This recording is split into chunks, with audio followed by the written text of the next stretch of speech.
ವಿಶ್ವ ಪರಿಸರ ದಿನದ ಅಂಗವಾಗಿ ಜೆಸಿಐ ಬಂಟ್ವಾಳದ ವತಿಯಿಂದ ಮಾರ್ನಬೇಲ್ನಲ್ಲಿರುವ ಆರೋಗ್ಯ ಉಪಕೇಂದ್ರದಲ್ಲಿ ವನ ಮಹೋತ್ಸವವನ್ನು ಆಚರಿಸಲಾಯಿತು. ತಾಲೂಕು ಪಂಚಾಯತ್ ಸದಸ್ಯ ಸಂಜೀವ ಪೂಜಾರಿ ಬಳ್ಳಾಯಿ ಹಾಗೂ ಉದ್ಯಮಿ ಡಾಕ್ಟರ್ ಎಸ್ಎಂ ಗೋಪಾಲಕೃಷ್ಣಾಚಾರ್ಯ ಗಿಡ ನೆಡುವ ಮೂಲಕ ವನ ಮಹೋತ್ಸವಕ್ಕೆ ಚಾಲನೆಯನ್ನ ನೀಡಿದರು.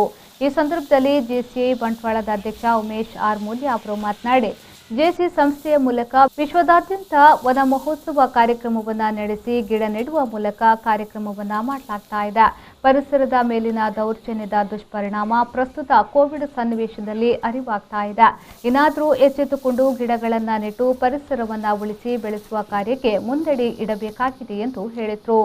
ಜೆಸಿಐ ಬಂಟ್ವಾಳದ ನಿಕಟಪೂರ್ವ ಅಧ್ಯಕ್ಷ ಸದಾನಂದ ಬಂಗೇರ, ಉಪಕೇಂದ್ರದ ಆರೋಗ್ಯ ಸಹಾಯಕಿ ಸುಮನ ಕ್ರಾಸ್ತ, ಪ್ರಮುಖರಾದ ಜಯಶಂಕರ್ ಕಾನ್ಸಲೆ, ಇಕ್ಬಾಲ್ ನಂದಾಪುರ, ಸಂತೋಷ್ ಕುಚ್ಚಿಗುಡ್ಡೆ, ಜೆಸಿಐ ಕೋಶಾಧಿಕಾರಿ ರವೀಣಾ ಕುಲಾಲ್, ಸದಸ್ಯರಾದ ಸುಧಾಕರ್ ಶೆಟ್ಟಿ, ಜೆಸಿರೇಟ್ ವಿಭಾಗದ ಅಧ್ಯಕ್ಷೆ ವಿದ್ಯಾ, ಉಮೇಶ್ ಮೂಲ್ಯ, ರಶ್ಮಿ ವಿ ಶೆಟ್ಟಿ, ಆಶಾ ಕಾರ್ಯಕರ್ತೆಯರು ಉಪಸ್ಥಿತರಿದ್ದರು.